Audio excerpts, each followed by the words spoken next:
ہمارے یہاں یہ کہتے ہیں کہ دائیں آنکھ پھڑ کے تو مصیبت آتی ہے، نعوذ باللہ، ہتھیلی میں خارش ہو تو پیسے ملتے ہیں، رات کو جھاڑو دیں تو رزق چلا جاتا ہے، منڈیر پہ کوا بولے تو مہمان آ جاتا ہے، جوتے پہ جوتا ہے سفر ہوتا ہے، اور 1001 مثالیں آپ ڈھونڈ سکتے ہیں کہ جو توہمات ہمارے ہاں پائے جاتے ہیں، اور اس سے خود بخود نتیجے نکال لیتے. اگر کوئی پوچھے یہ جو تم کہہ رہے ہو کہ ہاتھ پہ ہتھیلی پہ خارش سے ایسا ہوتا ہے پیسہ ملتا ہے، تو کیا غریبوں کے ہاتھ پہ کبھی خارش نہیں لگی؟ یہ غریبوں کو کبھی خارش کی بیماری نہیں لگی؟ یہ سب ہمارے اپنے فتوے ہیں اور یہ جھوٹی باتیں، ان کی کوئی حقیقت نہیں. یاد رکھیں مومن کا عقیدہ کیا ہے کہ نفع اور نقصان صرف اللہ کے ہاتھ میں ہے. سورۃ التوبہ آیت نمبر 51 میں اللہ تعالیٰ فرماتے ہیں قُلْ لَن يُصِيبَنَا إِلَّا مَا كَتَبَ اللَّهُ لَنَا هُوَ مَوْلَانَا وَعَلَى اللَّهِ فَلْيَتَوَكَّلِ الْمُؤْمِنُونَ.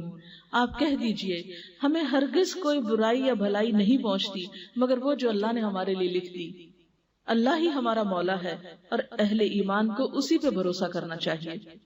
اور جہاں تک اس بات کا تعلق ہے نا کہ یہ جو انسان کو ڈر ہوتا ہے کہ کوئی مصیبت نہ آ جائے یا کوئی تکلیف نہ آ جائے، تو اس سے بچنے کے لیے حفاظت کی دعائیں موجود ہیں جو صرف سفر کے مہینے میں نہیں سارا سال پڑھنی چاہیے. صبح و شام کی دعائیں جو ہیں، مسنون اذکار جو ہیں، جس میں اگر باقی دعائیں نہ بھی آتی ہوں تو آیت الکرسی 4 کل صبح شام پڑھ کے اپنے پر بچوں پہ دم کر دیں، انشاءاللہ بہت سی حفاظت کے لیے کافی. اسی طرح سورۃ البقرہ کی آخری آیتیں آمن الرسول سے آپ صلی اللہ علیہ وسلم نے فرمایا جو شخص شام کے وقت ان کو پڑھ لیتا ہے وہ رات بھر کے لیے اس کو کافی ہو جاتا ہے، کوئی بلا ولا نہیں اترے گی، کوئی مصیبت.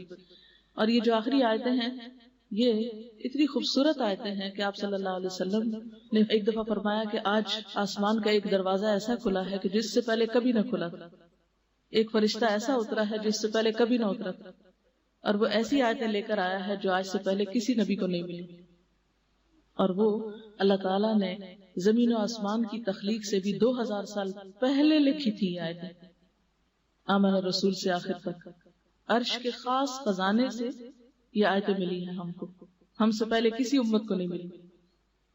تو اگر آپ مغرب کے وقت نماز میں مثلاً اس کو پڑھ لیں، عادت بنا لیں، یا کسی بھی وقت رات کو سونے سے پہلے پڑھ آیت الکرسی پڑھ کے چاروں طرف پھونک دیں، تو انشاءاللہ اللہ کی حفاظت پہ آپ رہیں گے. ورنہ کسی اور کے بس میں حفاظت نہیں ہے کسی کی. جو توہمات ہیں ان سے خود کو نکالیں، کیونکہ ان کا سب سے بڑا نقصان یہ ہے کہ انسان کام سے رک جاتا ہے، انسان کے ارادے متزلزل ہو جاتے ہیں، انسان کے اندر سے ڈٹرمنیشن ختم ہو جاتی ہے، یقین اور ول پاور کم ہو جاتی ہے. تو اس لیے ان چیزوں سے بچنا بے حد ضروری ہے. تو اللہ تعالیٰ سے دعا ہے کہ اللہ تعالیٰ ہمیں ہر طرح کے توہمات، بدشگونیوں اور ایسے گمان سے بچائے اور شرک سے بچائے کہ جو انسان کے اعمال کی بربادی کا ذریعہ ہو.